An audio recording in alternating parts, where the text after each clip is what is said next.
Hi, Matt. I was looking forward to talking to you. I really get turned on by like good ideas and good stories. I've been cursed and blessed with an overactive imagination. If people like it or whether they don't like it, no consequence to me. I prefer that they liked it. Even just saying that made the hairs on my arm stand up. MattLees Gets Creative contains themes and subjects that may not be suitable for everyone listening. If you're easily offended, we suggest that you get your podcast on elsewhere.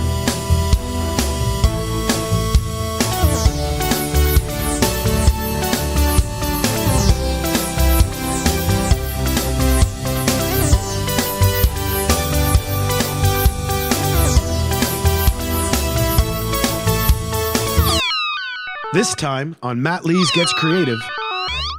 Here's the thing that we think that sucks about most games, okay, or sucks about most card-based games anyway.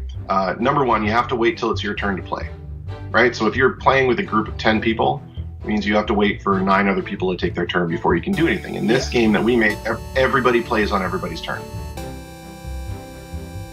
Kristopher Marentette is one of the minds behind Krishada Games, who recently had a successful Kickstarter for their game, The Earth is Ours. Not only that, but he's also a long-time friend of mine. I've known him as a musician, a radio show host, and an artist in general. He's definitely a minstrel, he's definitely a great guy, and he's my guest this week on MattLees Gets Creative. Please don't forget to follow us on Twitter and Instagram at MLGetsCreative. Please listen, like, and subscribe, and if you could leave us a review, it would mean the world to me. Thank you for all the positive feedback recently. Really awesome.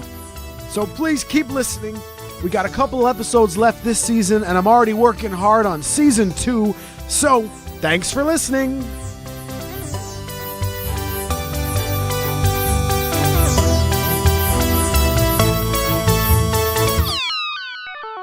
Hello, sir. How are you?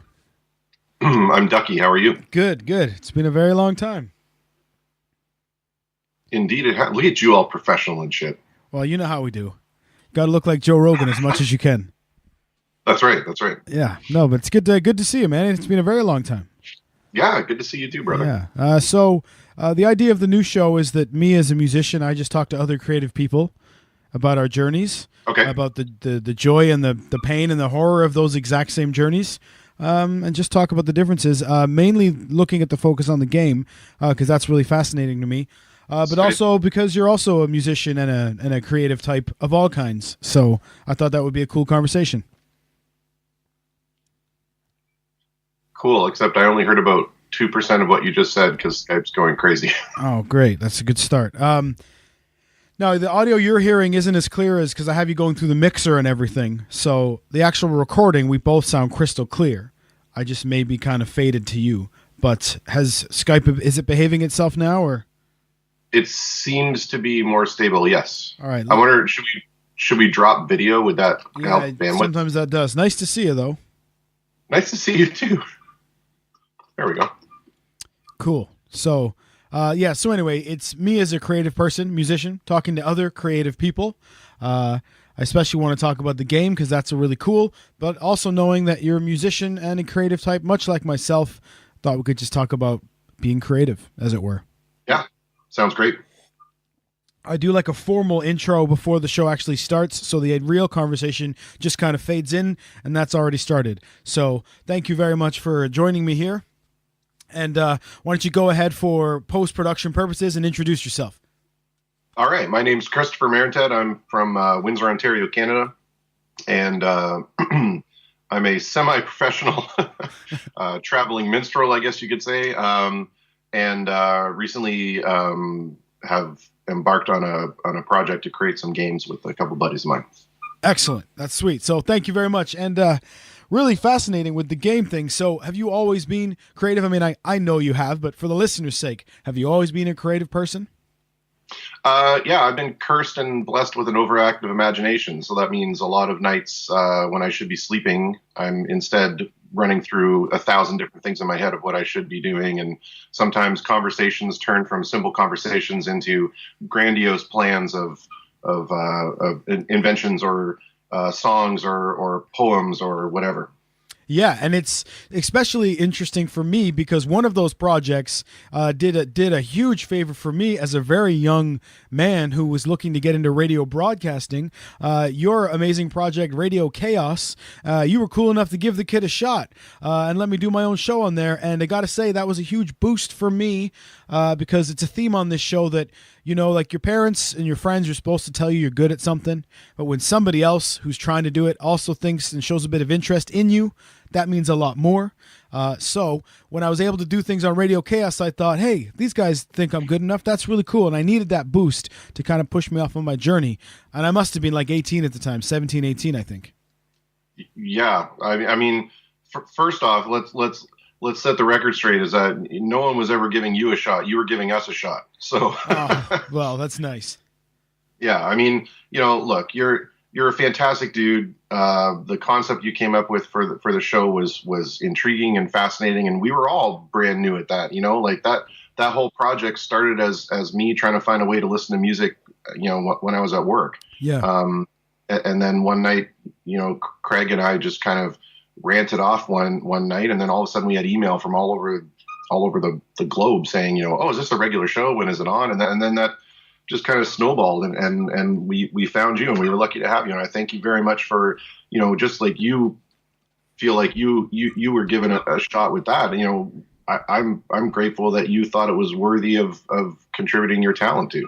Oh, dude, I had so much fun. Like, for people who don't know, it was essentially exactly what it sounds like. It was an internet-based streaming radio station, but we were free to do as we wanted and on our shows. We used to do live streams when that was still a thing, and it was so much fun. It was like when Kris and Craig would do the show, it was kind of like reservation viewing. That's not the exact term they use in pop culture, but you know what I mean. That's a time I remember like, yo, Thursday at 9, I have to be in front of the computer. And people would say, why?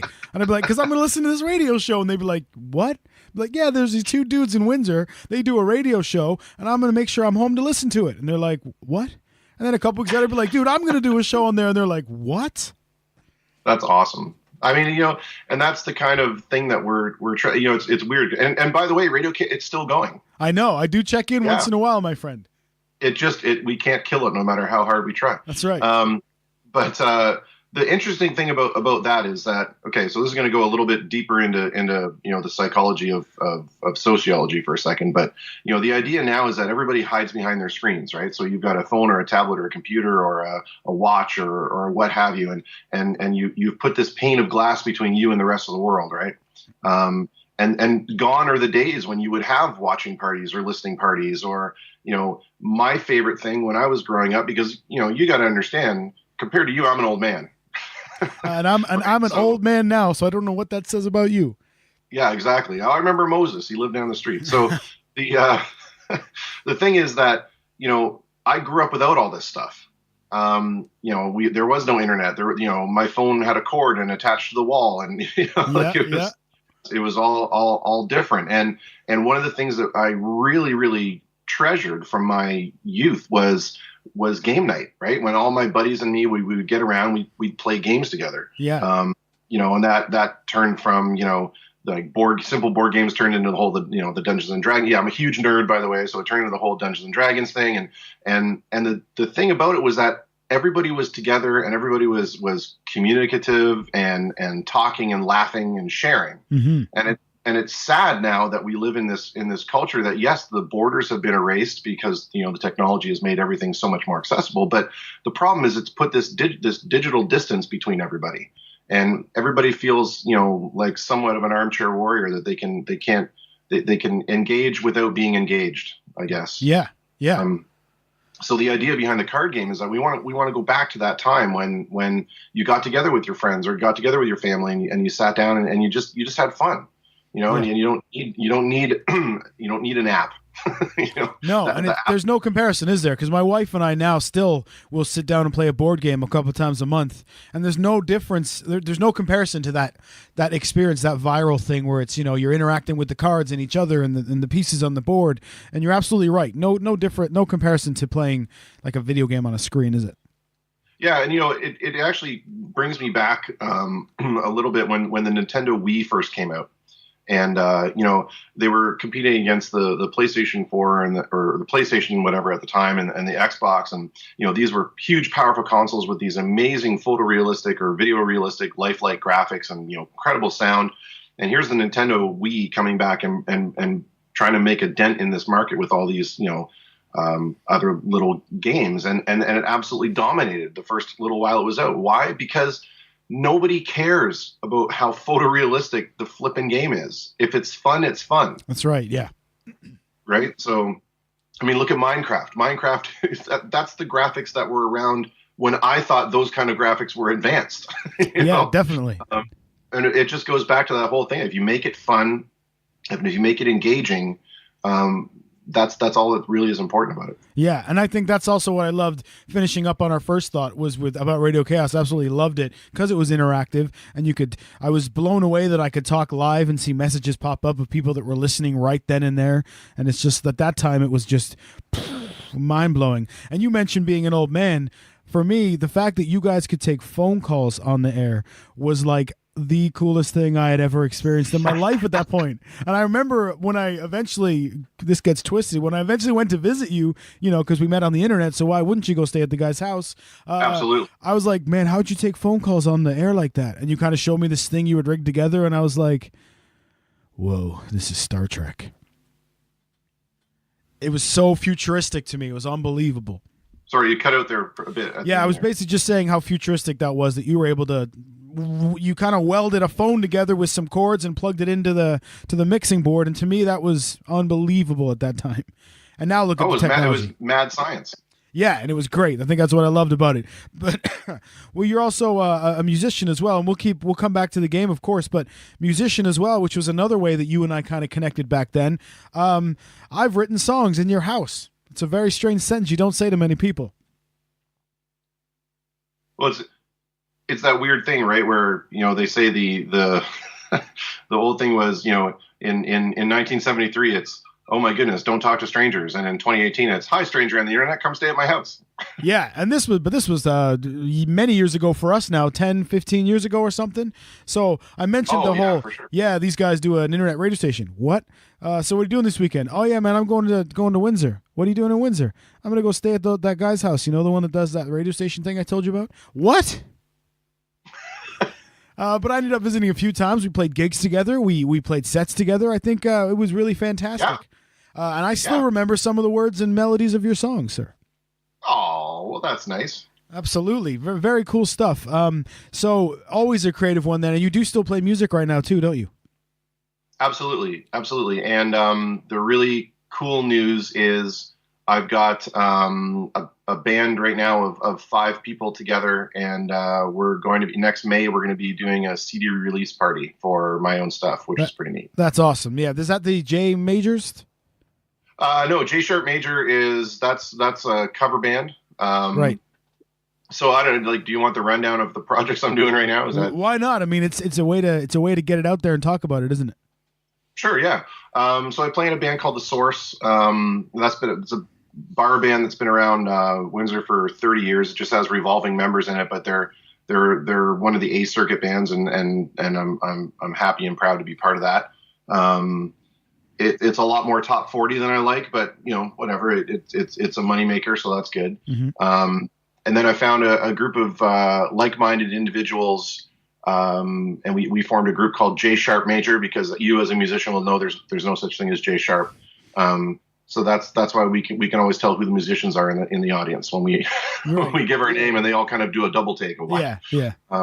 But it's cool because every time we go out so we're a 5-piece band, but if we go out as a 4-piece, we call it J Sharp Major Diminished. And if we go out and add a member, then it's J Sharp Major Augmented. So you're looking for the music nerds in the crowd. Absolutely. And that that band does Photo, it does Paul Simon, it does Elton John, it does like it's just a lot more of the Moody Blues, Nights in White Satin with the full orchestration in it. It's just it's a lot more of music for the sake of music rather than music for the sake of drunk people dancing. So. Mm-hmm. Which is the worst when you're a musician. Drunk people dancing, if I may, is the worst when you're a musician.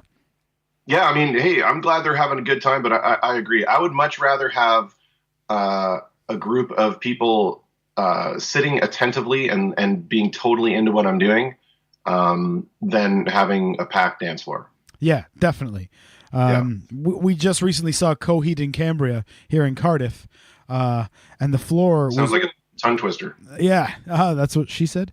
And the floor was just people, certain songs, just people, just basically, if I may, beating the shit out of each other.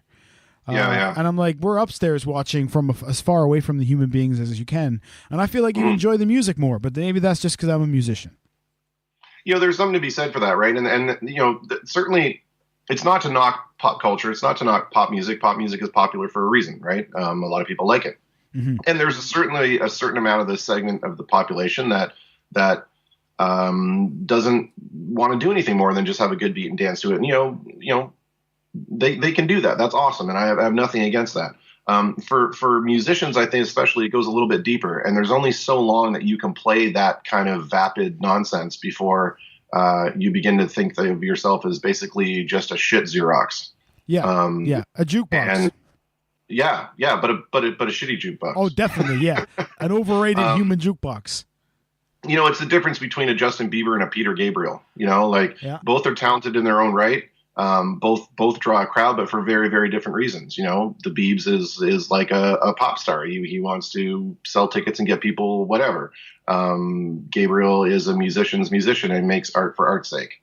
So it's interesting. We had a group here. I actually had a night off last night for the first time in I don't even know how long. And we went to go see the Australian Pink Floyd show. Right. And they're a tribute band for Pink Floyd that has been around for like 30 years. Their 30th anniversary tour, and it was amazing, man. Like they played "Shine On You Crazy Diamond," and you could hear a pin drop in the audience while it was happening. Because everyone was just laser focused on the stage. It was wonderful. And that's how you appreciate art. And that's, same with a movie or a TV show. I love when the wife and I are watching, like, even a Netflix series, and there's that moment where both of us just go silent because the emotion of what's just happened on the screen has just hit you, or what's just happened in the movie or on the stage musically, because even back to the tongue twister, Coheed, at one point, they don't do acoustic songs very often, and he has a couple of really great acoustic songs. So when he grabbed the acoustic and played this acoustic tune, I had the whole thing of chills and goosebumps, you know what I mean? And that's so rare and such a beautiful thing that can happen rarely, but can happen in any of these kind of genres, I think. For sure. And again, nothing against the people that just want to consume for consumption's sake. That's great. And I'm certainly glad if they show up and want to have a couple wobbly pops and dance their butts off. That's fine. I don't hold anything against them. Just after a while, for me as a creator, it has to be different. And it's interesting because one of the other guys in The Source, Nino, he's one of the founding members of that band. Fantastic bass player, great human being. But he and I are diametrically opposed when it comes to music. He just wants the poppy dance numbers, and I want the goosebump, drawn out, emotion generating stuff. Yeah. And nary the two of us will meet. We will never be on the same page with that. It's okay. A perfect example, if I can ramble for 2 seconds, please. We went to go see Jackson. Jackson Brown, of course. And he came to Windsor to the Coliseum here, and he was doing a show, and both Nino and I went, and it ended up being, it was just Jackson Brown, an acoustic guitar player, and a fiddler. And he did all of these amazingly intimate, haunting versions of his songs. And I was just like, I was like that. I was goosebumps in the audience, like, oh my goodness, this is fantastic. Yeah. So I went back and, went back home and jumped on the book face and said, oh, hey, this was just amazing. All these great versions of these songs that I never thought could be reinterpreted. And what a wonderful thing. And Nino's post was, what a terrible concert. Fell asleep. Didn't play any hits. Just like that right there sums it up. I would go to a symphony and Nino would go to a pop show. That's just the difference. Yeah. Yeah, no, it's wonderful that way, and especially when I play music too.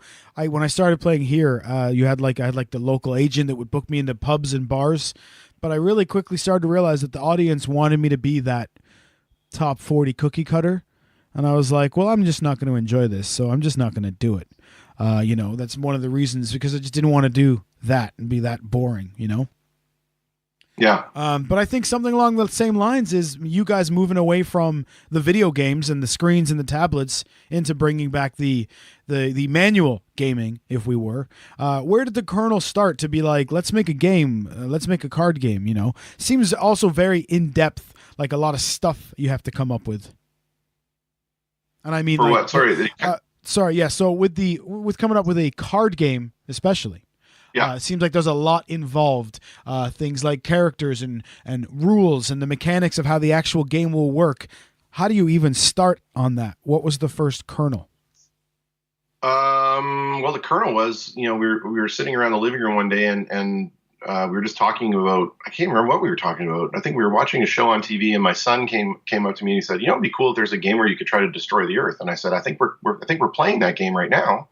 Yeah. But, what would be cool actually to expand on that? Maybe what if you had two teams and one was trying to destroy the world, and one was trying to save the world? And then I went back to work the next day and talked to my buddy Sean, who's a huge gamer, wonderful person, super, super smart dude. And he's played probably every game there is on the planet. He still has a regular gaming group that he meets with every week, and they're all best friends, and it's wonderful. Anyway, so I went and I kind of spitballed the idea with him, and we went back to our offices, and then we met outside about 10 minutes later and go, but what if we did this? And then we went back, and then 10 minutes later, but what if we did this? Mm-hmm. And then he came over to the studio that night, and we were just kind of sitting there and trying to figure out, okay, well, what we could do is it would be on a system of points, and there would be categories with these points. And, within the first day, we had the basic mechanics of the game kind of fleshed out. And what it was is, okay, so here's the thing that we think that sucks about most games, okay, or sucks about most card-based games anyway. Number one, you have to wait till it's your turn to play, right? So if you're playing with a group of 10 people, it means you have to wait for 9 other people to take their turn before you can do anything. In this game that we made, everybody plays on everybody's turn. Right. So, well, that's cool. That's cool right away, isn't it? I like that. Yeah, well, it keeps everybody engaged, right from the get-go, and no one's sitting around waiting. The other thing that sucks about most games is that halfway through the game, you realize you're never going to win, and now you're just playing to lose, and that sucks for everybody. Mm-hmm. It makes the victory shallower, and it makes the defeat even more palpable. So we worked our butts off on making the mechanics as balanced as possible, and the amazing thing is, no matter how many people are playing the game, we've played from 1-on-1 all the way up to 6-on-6 actually. And it has never been a blowout. It's always come down to, 3 or 4 points between the teams. Very cool. So you get the idea. Of course, we're talking about the Earth is ours. I can't say that without giving it some oomph, because there's an apostrophe or a exclamation point on the end. The Earth is ours. You have to kind of oomph it out there, right? Yeah, well, actually, that's the most important rule of the game is whichever team wins, they have to all yell, "The Earth is ours" together collectively. I love it. Now, next step then is obviously artwork and character names and things like that. Where do you guys turn for that? Is it somebody in-house? Yeah, so we were fortunate enough to one of my very good friends from my high school days is David Jacob Duke. And he's the artistic director for Comic-Con here. He does art and advertising artwork for St. Clair College here, for Pepsi Cola, he writes graphic novels. This cat is unbelievable. I have to digress just for a second with him, because this thing is amazing. But he has this series called the Headhunter series. And what you do is you send him a photo of yourself. And his challenge is in less than 2 hours, he has to, by hand, digitally recreate that photo. Oh, sweet. And he's got it up on YouTube where the drawings are all sped up. And it's amazing. It's absolutely amazing. The way his mind works is incredible. And his name again was, sorry? David Jacob Duke. Okay. And I guess I should say my other the other logician and mechanic guy and creative guy in the group is Sean Murphy. And together you guys form Krishada Games. There you go. That's the tag team name, playa. That's it. It's right there. Hashtag that's what's up. That's what's up. I love when old men like us try to use hashtags to sound cool. I know, right? So you've got David now working on the artwork and the graphic look of it. Is that correct? Yeah, and we wanted to go for this real campy kind of style, like if you do head over to the Kickstarter page, you can see there's examples of the artwork up there, but they're just really campy old like superhero versus ultravillain type thing. But the real challenge for us was not only in the mechanics and making sure the game flow was solid, but every one of the ways that you can affect the Earth, either positively or negatively, has these alliterative sayings on it, right? So I'll kind of break it down just a little bit. The way that you do it is there are 5 categories in which the good team can try to save the planet and the bad team can try to destroy the planet. So you can do it either economically, technologically, industrially, politically, or environmentally.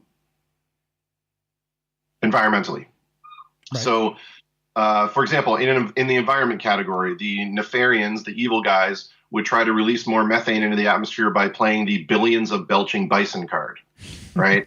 And in the technology category, the good guys would try to affect the technology positively by playing the Googles of Googlers Googling card.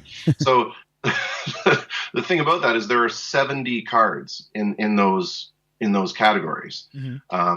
So Sean and I had to come up with 70 3-word alliterative titles, right. which about a half a bottle of whiskey later was done. But it was, some of them they're just, I don't even know how we came up with them, but they're wonderful anyway.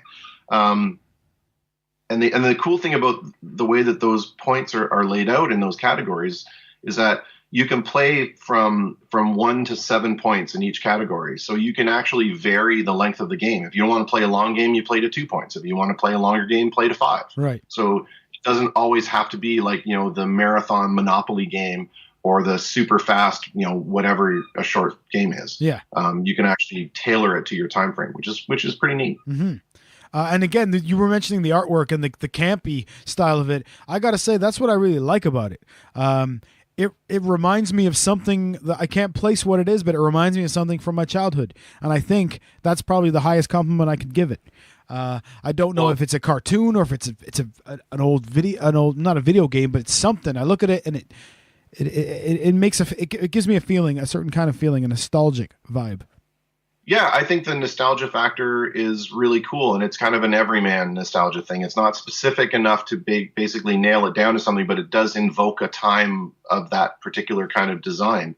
And the cool thing is, with the artwork especially, is that we wanted to make it accessible enough for kids to play. So we've played this game with people as young as 7 years old, right?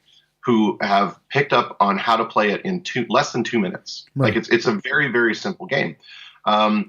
But the one thing that we struggled with initially was, these sayings, this alliteration and these sayings, did we want to dumb it down, right? Because you're going to have these kids that are playing and in economy, they'll play trillions of terrified taxpayers and they have no idea what that means. And then we thought, no, let's not dumb it down. Let's challenge them to, get their vocabulary going, but then also create that conversation, right? Like, so the kid plays the card and says, what's a taxpayer? And then, the parents explain it and well, why would they be terrified? Oh, well, this is what, it just opens up dialogue. And I think that's important. Because I think because it's the clever alliteration, I think a kid will be attracted to the clever alliteration without them knowing that's why they're attracted to it. Exactly. But you're right. Then it'll lead into the conversation of what does that mean? And you're opening up another door because there's that interaction, which you're not getting when you're playing with a tablet. Absolutely. And now guess what's happening? Now you're actually bringing in groups of people that may or may not anymore with this digital separation get together and play. We've had so many people, like we've done public demo nights where you've had grandparents and grandchildren playing together at the table and having those conversations. And it's just amazing to see that these people are finding a common ground that they can open and engaging discussion and engaging time. Yeah. So it's yeah. Well, the game looks, so now that you're ready, the game looks, you got the artwork, you got the mechanics. Are you guys then kind of printing at home your own cards at the beginning to just kind of play with and get it working? Or are you immediately getting them printed somewhere? Or is that another hookup for the game company? As far as actually, so as far as actually, you've got the artwork, you've got the mechanics, and now you want to, I guess, test it and make sure it works. Do you have a physical representation right away, or is it sort of Post-it notes that are like, this is that card, and this would be that card? Or did you have a physical one right away?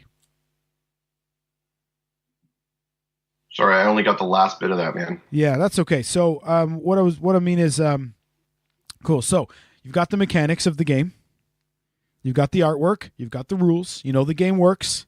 And now you're going to test it out with...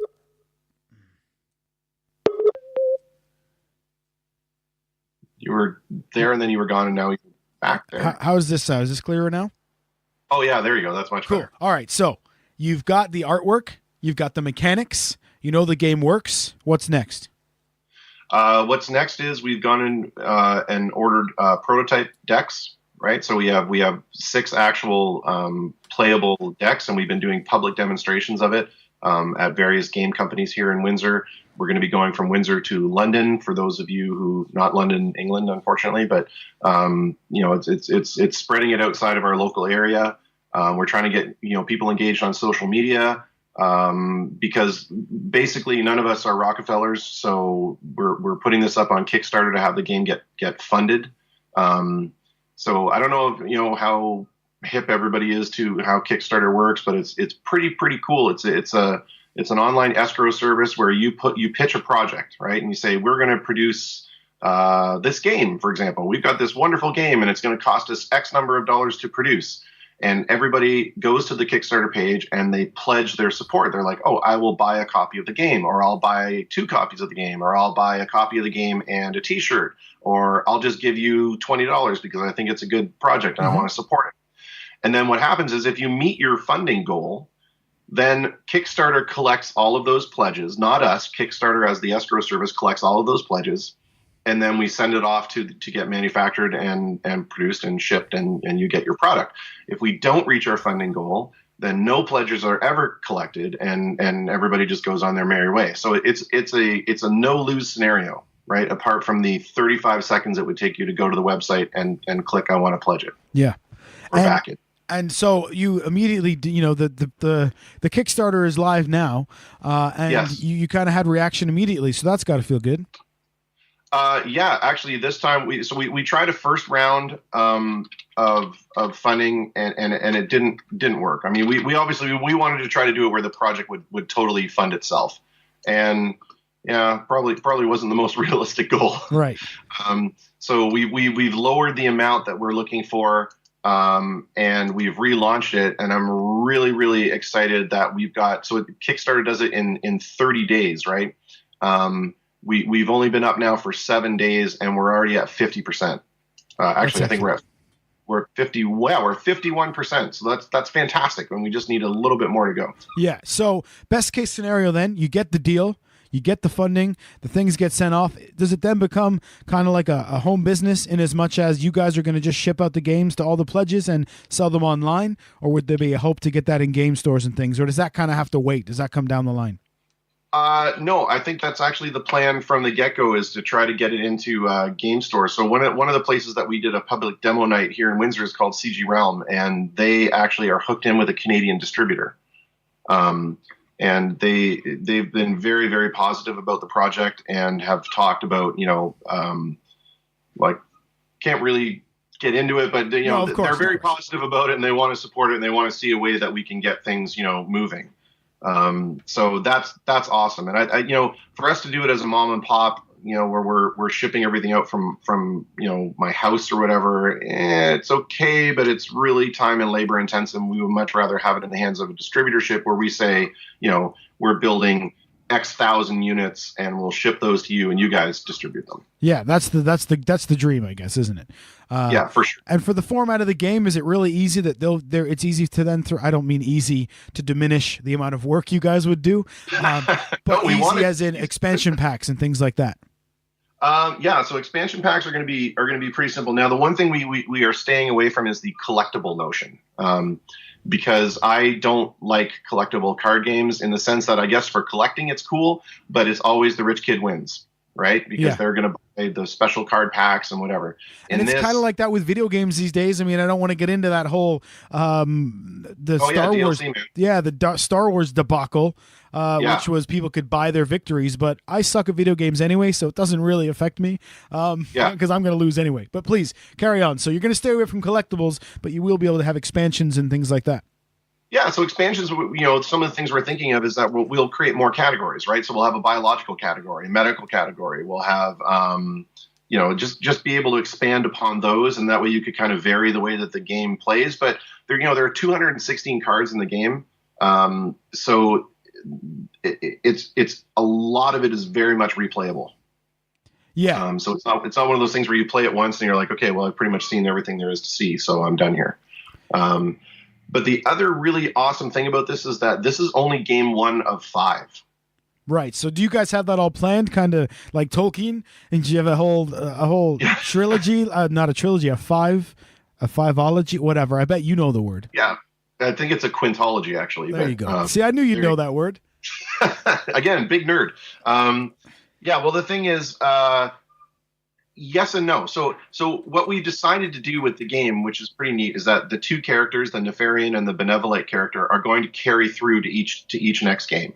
Mm-hmm. And that will kind of make a hegemonous story with everybody, the story kind of following through all these different, because they're not the same type of game, right? These are all different types of games.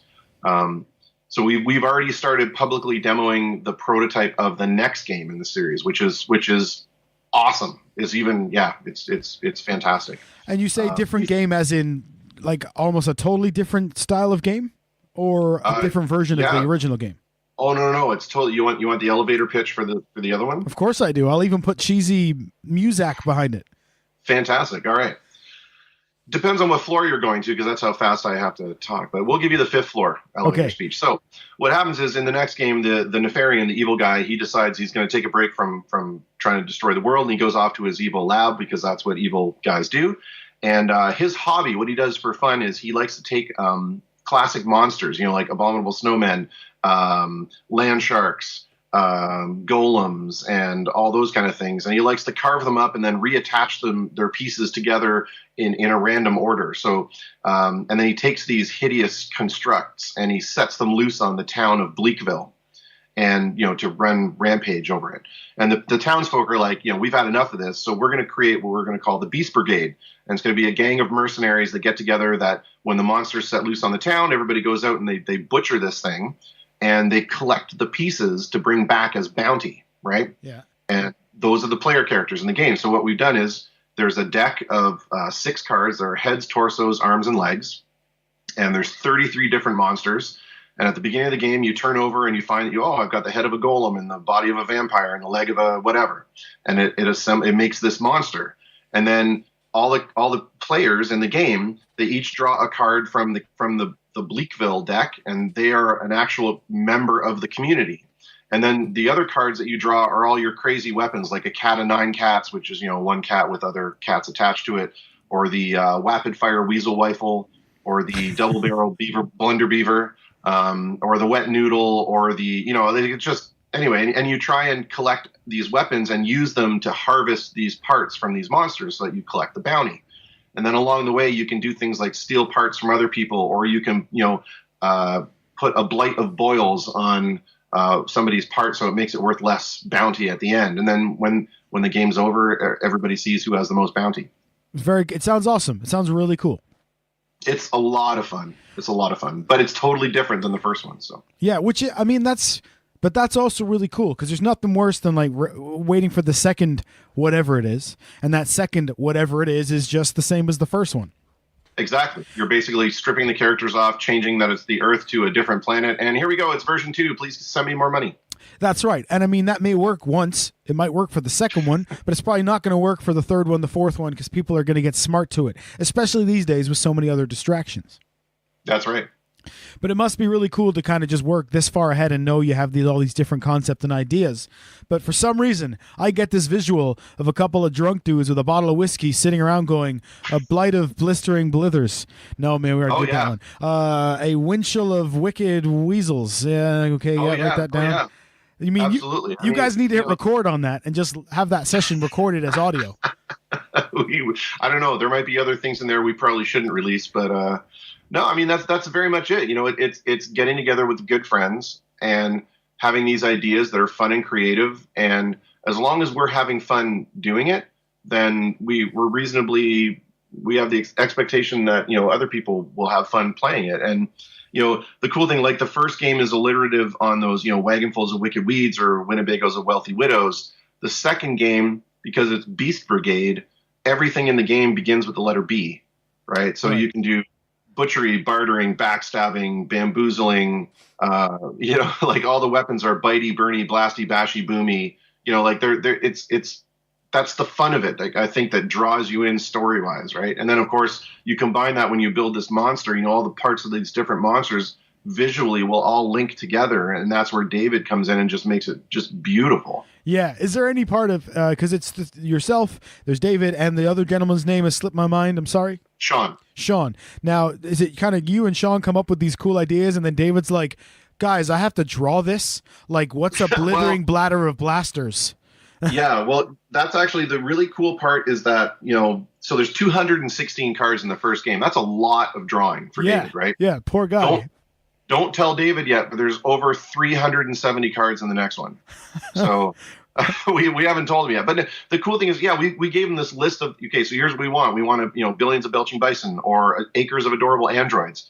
And he came back with these mock-ups, and it was literally like he just reached into our brains and picked out whatever was the most appropriate image that both of us immediately went, oh, that's absolutely perfect. That's cool. That's his true gift, is that he can get right inside what you are expecting, and because he's into all this kind of stuff too, right? So, we lucked out so well with the three of us.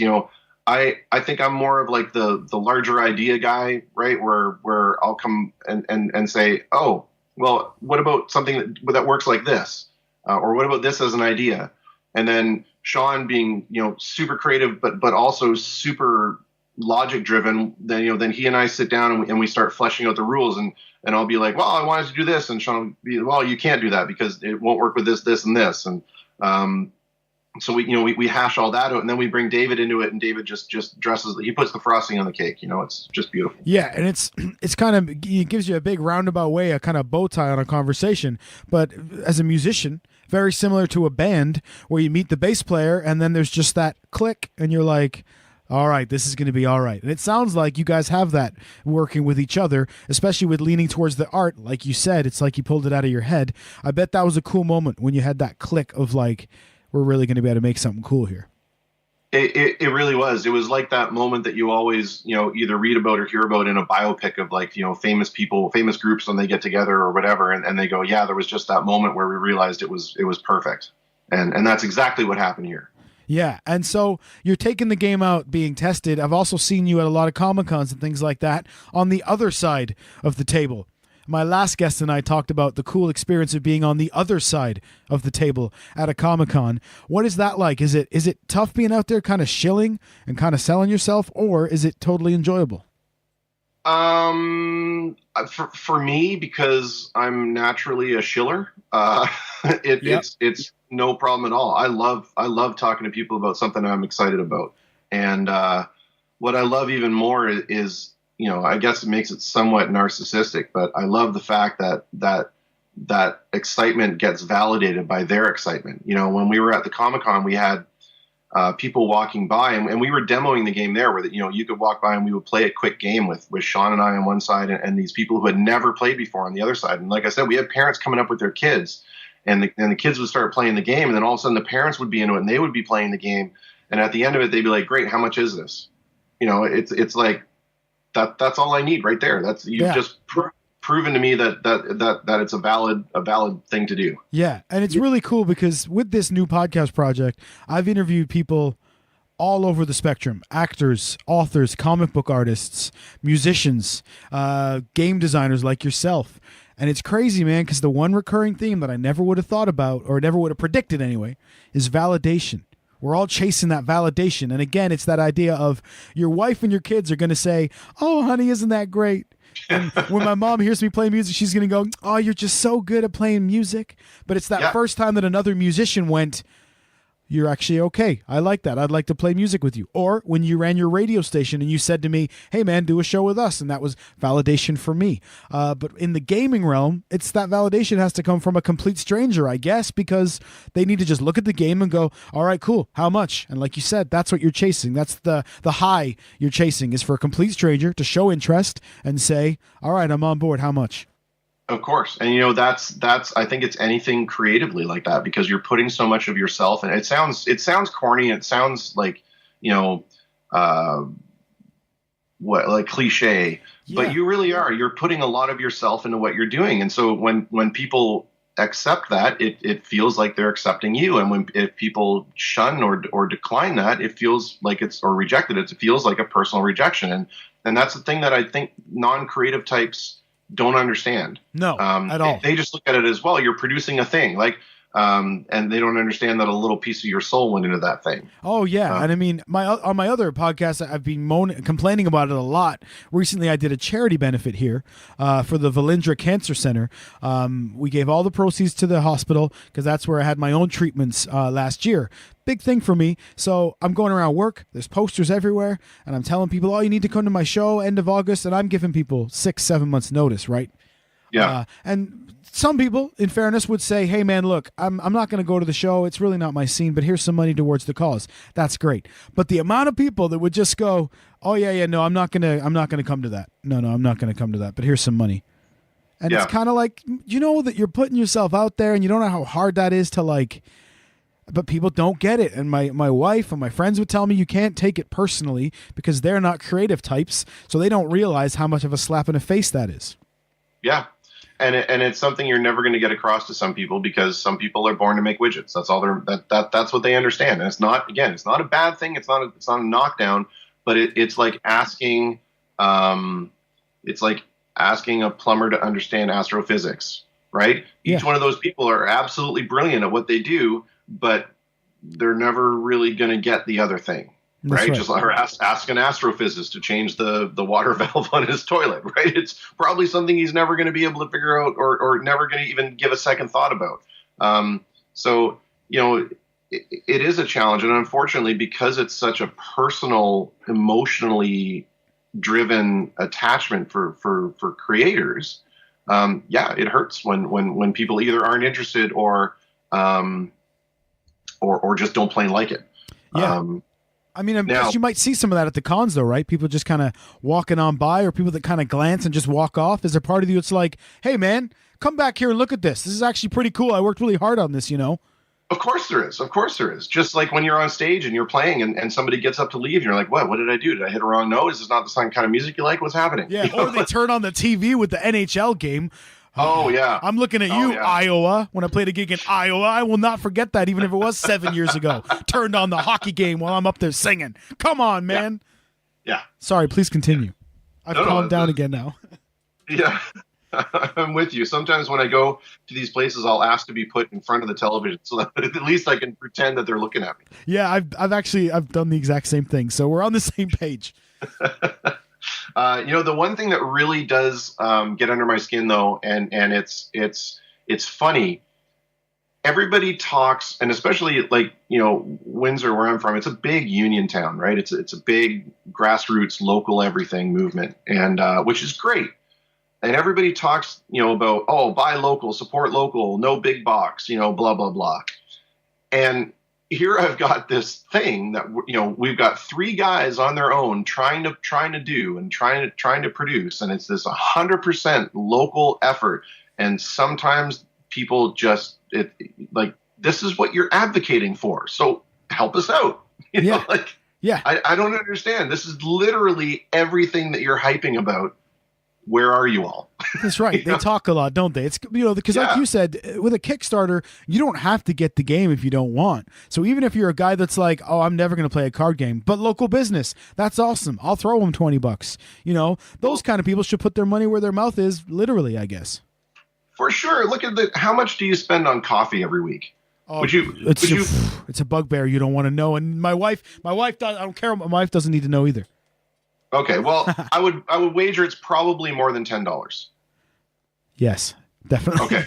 So what I was saying to people is like, listen, I've got, X number of friends on my Facebook friends list. If all of you guys just pitched in $5 or $10, this would have been done the first time around.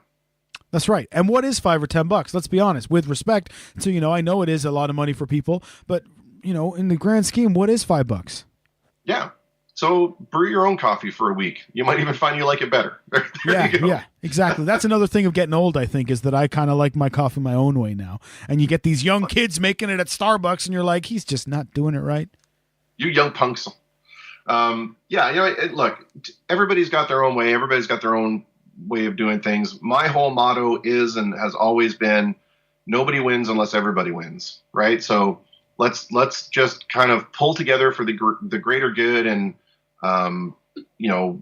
look out for each other. We live in a community, and if somebody in that community is trying to do something neat or fun or for the betterment of the community or the betterment of whatever, themselves even, support that. Show them that you give a crap about what they're doing. Yeah. It's like the same people that won't pay $1 for a song on iTunes or whatever. Like, it's $1. Do you realize how much time and energy went into creating that thing? Yeah, it's heartbreaking, again, like we said, because if you're not an artist, you don't get it. So you just look at it and go, 99 cents for a song? Man, I'm not paying that. When you know that probably cost the poor musician thousands of dollars to present that 3 minutes to you. And then you'll listen to it for 5 seconds and you go, it's not my style. Whatever. I'll just move along. There goes $1. That's right. It's now give me my $5 latte. That's right. Exactly. Yeah, I'm not paying $1 for your song, but I'll take a pumpkin spice for £4.75.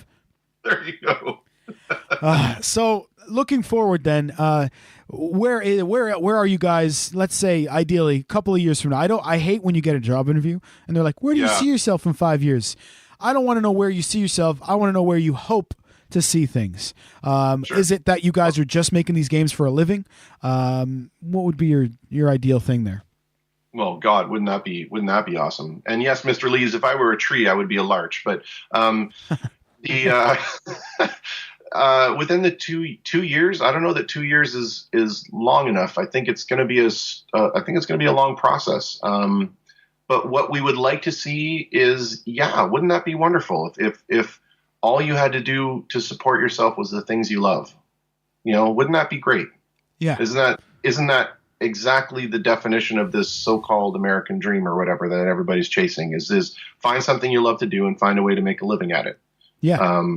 I mean, that would be wonderful. I mean, and God, how it would infuriate the widget makers if when they asked me, I said, "Oh yeah, I design games for a living. That's what I do." Yeah, they'd be like, "That's not a real job." Exactly. What do you mean you make games? I would love for that to be the reality. I would love to be able to say I work with, two of my very closest friends in the world, making things that bring joy to people and bring people together. And it sounds, in the esoteric view, it sounds hokey and whatever, but I think that's what we're in the joy business, right? Yeah. We're in the happiness. Absolutely. We're in the happiness game, son. No, you're absolutely right. And not to get all cheesy on it, but you like you said, you want the whole team to win. You want to be welcoming. That started way back when I met you on an internet radio station. Out of nowhere, you were welcoming. I was comfortable enough to stay at your house, like we said, and jam and play music and create things. So, if karma is a real thing, then I hope that this game and yourselves are continually successful, because you sure deserve it, man. You're one of the good ones. Thank you, man. That really means a lot, because a lot of times it's very, very easy to become jaded and cynical, especially now. The digital divide has made that very, very easy to facilitate. So, look, at the end of the day, that's just the philosophy, right? It's don't be a jerk, and nobody wins unless everybody wins. And I'm willing to give anybody a shot as long as they want it. Yeah. I don't know. I know what it's like to go and ask permission. I know what it's like to go and put yourself out there, and it's simultaneously the worst and best feeling in the world. And why wouldn't I want to encourage that in other people, especially people that maybe don't know what that's like yet, or are starting to learn what that's like. And, I had the same opportunities given to me, when, thankfully, and I think it's unfortunate that a lot of people didn't grow up like this, but, I grew up in a very open-minded household. I didn't have, any type of religion rammed down my throat. I didn't have any particular, you must grow up to be a doctor or a dentist or whatever. It was very much a, let me find my own way. And then once I found that way, my first music teacher and mentor, who introduced me to the creative and right way of performing, that opened huge doors for me. And then when I was, a scrawny 13-year-old kid, this band took me out and gave me my first live gig ever on a stage in front of 200-300 people. And that was a transformative moment for me. That's when I knew that's what I have to do for the rest of my life. Yeah. And I think that kind of inclusion is important, and it goes, I don't want to get into the how far, because it goes all the way into, socioeconomics, where it starts talking about universal basic income, where, you provide people with an opportunity to do the things that make themselves or better themselves, instead of chasing a paycheck for 40 hours a week that you're never going to make, or having to work 2 jobs because you can't keep a roof over your head. Mm-hmm. It not even getting into all that, it's just so important to find the potential in all of us, because as humans, we are so full of creative potential, every single one of us. And it really comes down to, was that nurtured or not? And I just want to be a nurturer. And again, not to keep back at it, you definitely did. You taught me things using Cool Edit Pro at the time, recording techniques that we would play around with on the station that I still use to this day. And that's not fabrication. That's absolutely true. And obviously, I'm sure guitar techniques that I picked up from you, I still use today. So that's cool. It's a big round away for me, as well. So really awesome. And that definitely means that I'm really hoping you get that continued success. Is the game available everywhere, or will it be available everywhere? So can my listeners in the UK and around the world pledge to the Kickstarter too? Absolutely. We've got people from the UK that have pledged to Kickstarter. The game will ship worldwide. Depending on where you are, it may cost a little extra. Shipping in North America is pretty cheap. Shipping in Europe is, for the most part, I think, is pretty cheap. Shipping to Australia is a nightmare. But we are 100% worldwide. Anybody and everybody can and should, I should add, pledge to back the game. Definitely. So again, it's called The Earth Is Ours. And what's the Kickstarter address? The Kickstarter is Krishada.com. So KRISHADA.com/Kickstarter. And listen, I want to thank you for your years of friendship and every time that you've shown support for something that we've tried to do. It means a lot that you're there. And I definitely am. These modern days, you don't get to talk all the time. Everyone's way too busy, but I'm always, like you said, we're always checking in. And I've always loved your projects, man. Like I said, I still can hear, I still know some of your songs by heart. So, you know what I mean? So thank you for that, dude. Hey, folks. Thanks for listening to MattLees Gets Creative. Now, I know people can't afford to be a patron for each of the podcasts that they love. But if you're looking to put a little support towards an independent podcast, it would make you a loyal part of our team. Those fees would be used for the obvious things like the production of the episodes, but we're also looking to pay it forward, as each month I'll donate half of the total patron subscriptions to the Valindra Cancer Center in Cardiff. Because, in addition to being a musician and a podcaster, I am also a cancer survivor. As well as bonus clips and outtakes from various interviews, patrons would also have access to live streams and at least one exclusive episode per month. Bonus episodes could be additional interviews or unheard guests, as well as performances and readings by musicians, poets, authors, etc. Loyal supporters would also get some digital earlove with shoutouts on these special shows. As a member of the club, you'll also have spoiler alert access, where you'll find out about an upcoming guest, have the chance to submit questions, and even have early access to some of those episodes. This show will always remain free for all of the people that are kind enough to listen and to join us on our journey. But if you're looking to give a little back and help us out too, you are most welcome, and we would appreciate your support. and that's at patron.podbean.com/MattLees Gets Creative. patron.podbean.com/MattLees Gets Creative. Thanks for listening. Next time on MattLees Gets Creative. Well, next week it is already our season finale, episode 10. Thank you so much for all your support all season. We have a great guest lined up for our final show, but for one time this season, I'm going to make you wait. No spoilers here. You're going to have to join us next week to find out who my incredible guest was and my final fascinating conversation for season 1. But fear not, loyal listeners, season 2 is already well underway in pre-production, and I can't wait for you all to hear it. So make sure you follow us at ML Gets Creative on Twitter and Instagram. Make sure you subscribe wherever you're listening to this show so you can be right there when season 2 starts. And during this little break, tell your friends, spread the word, leave us a review. It really does help. Thanks again. We'll see you next week for our final episode of the season. Thanks for listening.